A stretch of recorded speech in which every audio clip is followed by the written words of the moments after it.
నమస్తే అండి, welcome to Radharani's kitchen.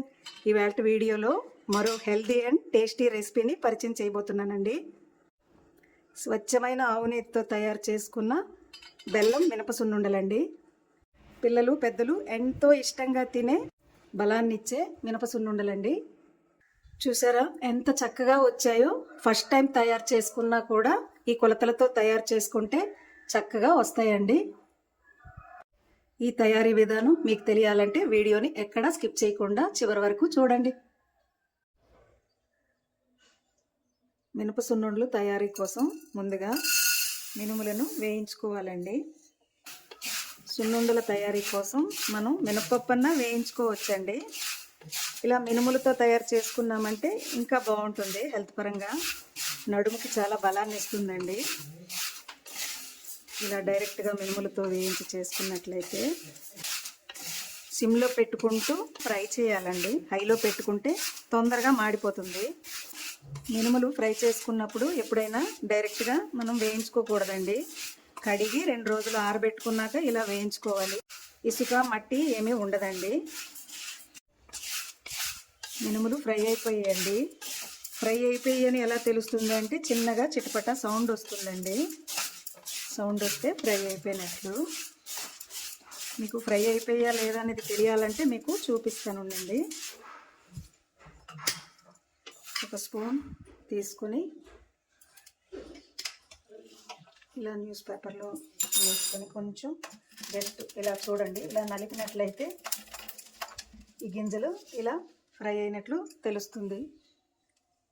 ఇంకా చూడండి.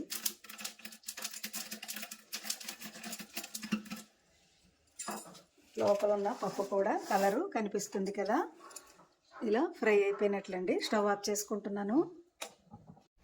చల్లారినాక ఈ విధంగా కూడా పిండిగా తయారు చేసుకోవచ్చండి. నేను ఎలా తయారు చేస్తానో మీకు చెప్తాను. వేయించి చల్లార్చుకున్న మినుములని ఇలా ముక్కగా తయారు చేసుకున్నామండి. మనం ఇలా డైరెక్ట్గా కూడా పిండిగా తయారు చేసుకోవచ్చు. ఇలా ముక్కగా తయారు చేసుకున్నాక ఈ తొక్కునంతటిని చెరిగి కూడా ఆడించుకోవచ్చండి. పై పొట్టు తీసుకున్నామండి. ఇలా ఈ కలర్లో వస్తుంది. ఈ పప్పుకి చిన్న గ్లాసుతో 1/2 గ్లాసు బియ్యాన్ని వేయించుకోవాలండి. సిమ్లో పెట్టుకొని దోరగా ఫ్రై చేసుకోవాలి. బియ్యం ఇలా ఫ్రై చేసి వేసుకోవడం వల్ల పంటికి అంటుకోకుండా ఉంటుందండి. స్టవ్ ఆఫ్ చేసుకుంటున్నానండి. ఫ్రై అయిపోయాయి. ఫ్రై అయిన బియ్యాన్ని పప్పులో వేసుకొని మిక్సీ అన్నా చేసుకోవచ్చండి, మిల్లన్నా ఆడించుకోవచ్చు. పిండిని ఈ విధంగా తయారు చేసుకున్నామండి. ఈ పిండిని ఒక గిన్నెతో మనం కొలుచుకోవాలండి. ఇలా మనం కొలుచుకుంటే బెల్లం ఎంత వేసుకోవాలన్నది మనకి కొలతలతో చక్కగా తెలుస్తుంది. ఈ కప్పుతో పిండిని తీసుకున్నాం కదా. సున్నుండల తయారీ కోసం బెల్లం ఇలాంటిది తీసుకోవాలండి. జిగురుగా ఉన్న బెల్లం తీసుకోకూడదు. ఇలా పొడి పొడిగా ఉన్న బెల్లాన్నే తీసుకోవాలి. ఏ కప్పుతో మనం పిండిని తీసుకున్నామో అదే కప్పుతో బెల్లం పౌడర్ని వేసుకోవాలండి. బెల్లం వేసుకున్నాక పిండి బెల్లం పౌడర్ మొత్తం కలిసేలా చక్కగా కలుపుకోవాలండి. ఇలా చక్కగా కలిసిపోయిందండి. కలిసిన ఈ పిండిని మళ్ళీ మిక్సీ చేసుకోవాలండి. మనం ఎంత చేత్తో కలిపినా అంత చక్కగా కలవదు.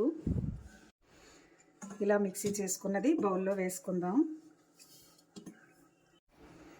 ఒక గిన్నెలో నెయ్యి వేసుకొని వేడి చేసుకోవాలండి. వేడి చేసుకున్న నేతిని పిండిలో కొద్ది కొద్దిగా వేసుకుంటూ ఉండ చుట్టడానికి వీలుగా కలుపుకోవాలండి. ఎక్కువగా ఒకేసారి వేసుకోకూడదు. తక్కువగా వేసుకుని కలుపుకోవాలండి. నెయ్యి మరీ అంత వేడి చేయాల్సిన అవసరం లేదు. అలాగని మరీ చల్లగా ఉండకూడదు. ఉండ చుట్టుకోవడానికి వీలుగా ఇలా తక్కువగా నెయ్యి వేసుకొని ఇలా కలుపుకోవాలండి. ఇలా ఉండగా తయారవుతుంది. చూసారా? ఇప్పుడు ఉండలుగా చుట్టుకోవడమేనండి. ఇలా ఒక్కొక్కటిగా ఉండని తయారు చేసుకోవాలండి. మన ఛానల్ని ఆదరిస్తున్న ప్రతి ఒక్కరికి ధన్యవాదాలండి. మనం ఈ విధంగా తయారు చేసుకుంటే నెల రోజుల వరకు నిల్వ ఉంటాయండి.